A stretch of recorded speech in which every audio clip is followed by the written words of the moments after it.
aka Total Makeup Junkie 101. So today I have my April faves and flops video. I didn't do a faves and flops for last month in March, so I feel like I have a good compilation of stuff to talk about in this video. I'm mainly going to be talking about makeup favorites and flops as usual, but I do have a couple of random things to throw in towards the end. But let's go ahead and just jump into the makeup. My first favorite is a palette that a lot of you guys have asked me my thoughts on because I have not talked about it on my channel yet. And it is the new Too Faced Peanut Butter and Jelly palette. Now you guys have probably heard of this. This was the palette that came out right before the Peach palette. And I feel like the Peach palette got all the hype in the world. And this palette got some hype, but it faded away so quickly. And honestly, this palette I prefer over the Peach palette. I feel like the quality of this one is much nicer. I love it. You can see that there are 9 shades in here. Now, as people have mentioned, the ratio of peanut butter to jelly is not really the greatest because there's only like one real purple color, and I guess this color here is a little purpley. Most of the shades in here are very peanut butter. I personally don't mind that at all because I love these warm brownish colors, and honestly this color right here, Bananas, is beautiful. It smells like a peanut butter cookie, just like people have talked about, and the quality of every single shadow in this palette is very, very good. So I love this thing. I do have one other eyeshadow palette I want to talk about. This is not a new shadow palette, but it's one that I've actually rediscovered in the past few months.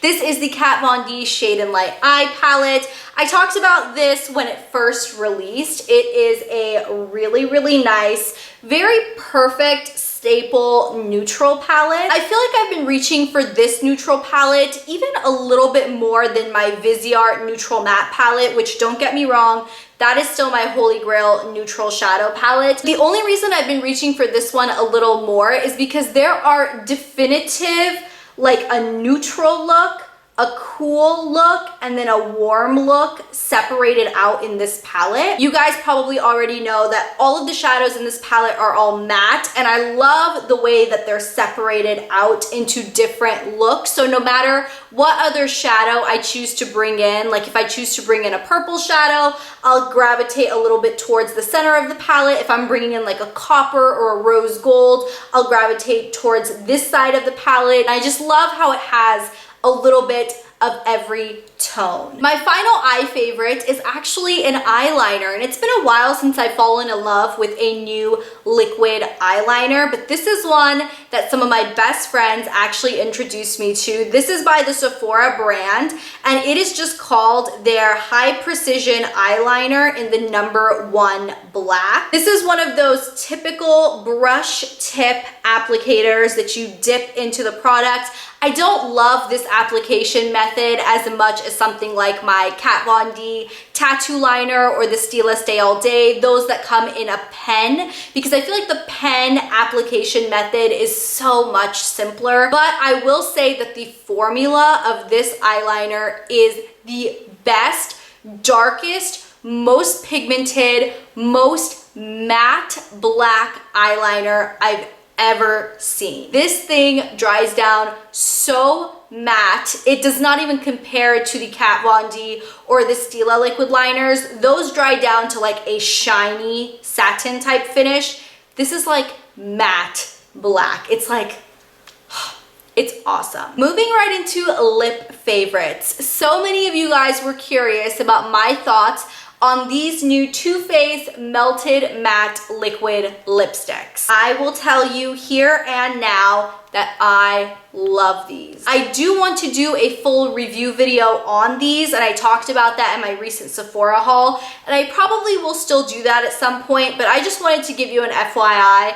These are awesome. If there's a color in the line that attracts you, go for it. These are very, very similar to the Kat Von D Everlasting liquid lipsticks. They dry down completely powdery. They are so, so pigmented, and they're very long wearing. I will say these maybe aren't as long wearing as the Kat Von D ones, but they dry down so powdery. They're not like the Jeffree Star or the Ofra, which are a little bit more of a comfortable liquid matte finish. These are like, they're matte. Don't expect these to have very much moisture to them. They are a straight up matte liquid lip. I love these two colors in particular because I feel like these are two of the most unique colors in the line. This one here is called Drop Dead Red, and it is a very, very dark burgundy red. It actually applies even darker than you see here in the tube.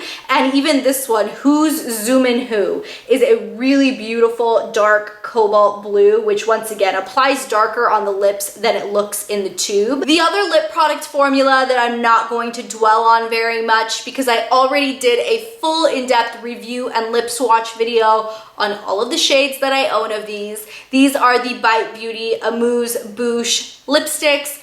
I love these. You guys know I love these. I will link my review video in the description box down below, and they're just awesome. So let's move on. Let's go ahead and talk about some highlighters, shall we? Because I am a highlighter junkie. I mean, you guys know I'm a lip product junkie, but recently with all of the new highlighters, I'm into it. I love the glow. So these puppies by Urban Decay, their new Afterglow highlighting powders, they have 3 shades. I have all 3, and they're beautiful. I'm actually surprised that this particular shade works so well on my skin. This one is called Aura, and it's a really pretty light silvered pink. I also have the one in Sin, which I think this is gonna be the most universal or like the most classic one because it's just that classic champagne gold. And then the one in Fireball is amazing. This is like a duochrome peachy pink to almost like a pinky purple.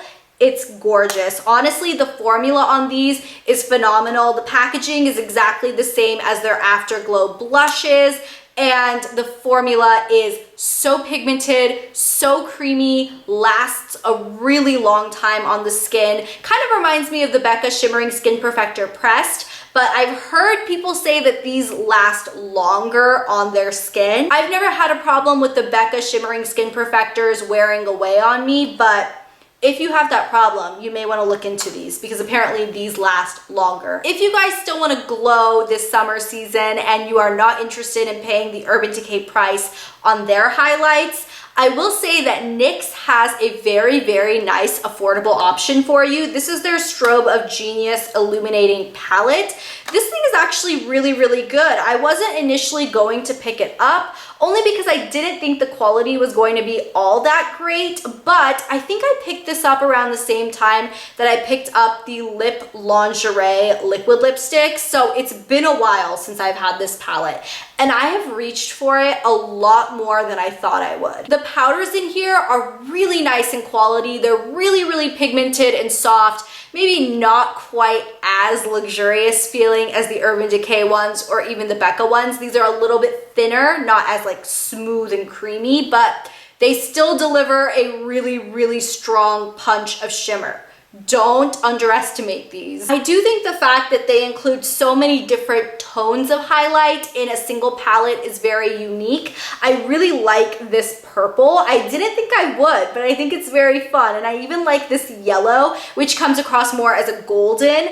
And you can, of course, mix and match. So don't feel like you have to use like yellow as is. You can obviously mix it with any of these other colors, and I feel like all of the colors are very, very universal, so I'm actually really happy with this. I'm surprisingly loving it. My final makeup favorite is yet another rediscovered product. This is the Too Faced Hangover RX primer. Now, I really, really love this to mix in with my Cover FX custom cover drops. I know that's kind of like old news at this point because this and those released so long ago, but I've really been loving this again because it feels so nice on the skin.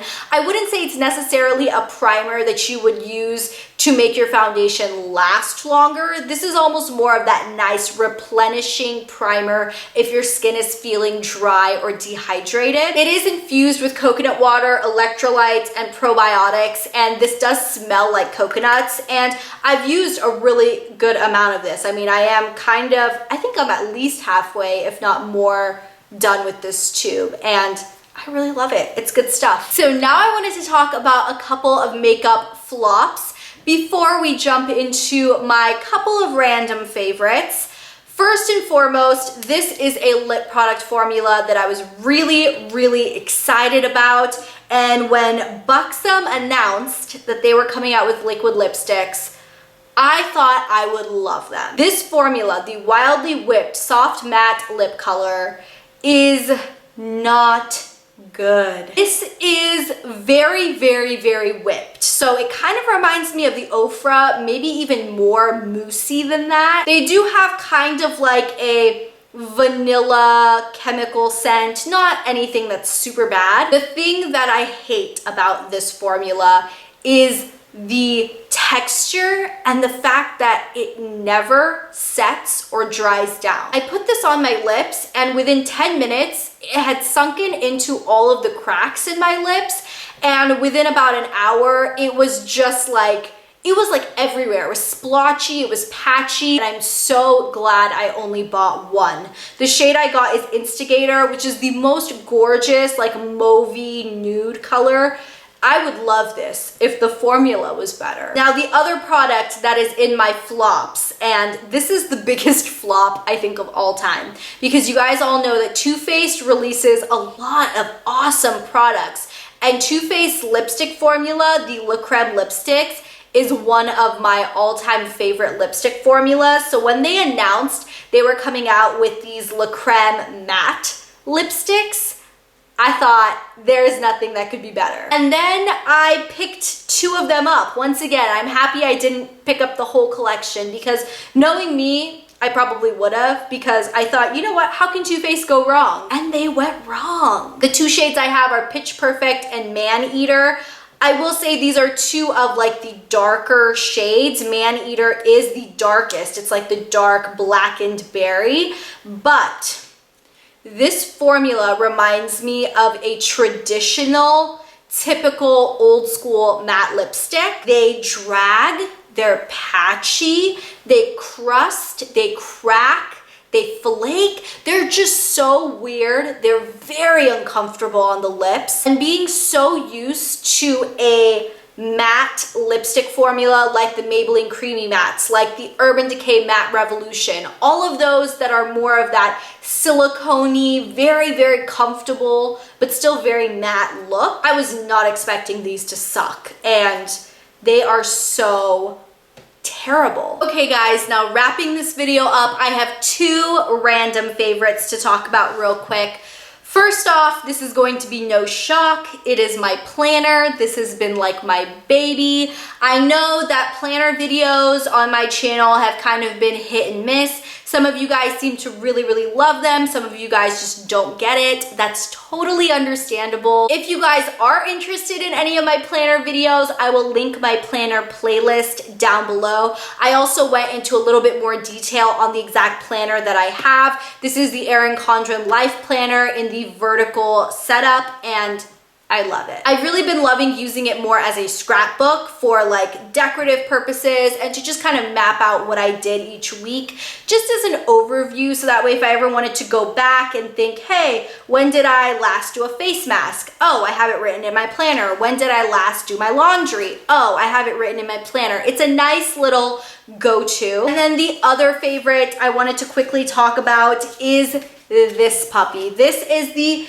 Harry Potter and the Sorcerer's Stone, the first Harry Potter book. This is the illustrated version. I actually saw this in a store in my mall. It's like one of those smaller stores. I don't even remember the name, but I saw they had this book and I was flipping through it. The cool thing about this is that they have illustrations throughout the book. So you're reading it and you get to just see this very unique artistic point of view. And let me show you a couple of my favorite pictures. This one I really, really love with Hagrid and Harry going into the boat. I love this. This is a gorgeous picture. Okay, this one of Draco, I just think it's beautiful. It's so nice. So I don't want to go through all of this because I really feel like you guys should get the book. It's a very unique art style. I wouldn't say it's scary, it's just kind of eerie. And it's kind of the way when I read Harry Potter initially, before the movie even came out, that's kind of how I envisioned everything. Was a little bit dark and mysterious, and the movie was definitely, in my opinion, a little bit more lively, but I really love the pictures in this illustrated version. So I think they only have the first book available right now. I am definitely going to get the second book when they release it, I believe at the end of this year. If you guys have already seen and or read Harry Potter and you guys want to read it again, I think this is definitely a fun way to do it. It's a little bit of a different twist. It can put some more mystical images in your mind, and I've been loving diving into that book. So yeah, that's pretty much everything I wanted to talk about in this video. I hope you guys enjoyed my April favorites. Thank you guys so much for watching. Don't forget to share your favorite products of the month in the comments down below. I would love to know what you guys have been loving. Thank you so much for watching, supporting, and subscribing. It really, really means the world to me. And I will talk to you guys in my next video on Monday. I will see you then. Bye. The one that I picked up was the Smoke Finish Oval 8. Now I know that they have picked up the eyeshadow palette, which is giant. I did not expect this palette.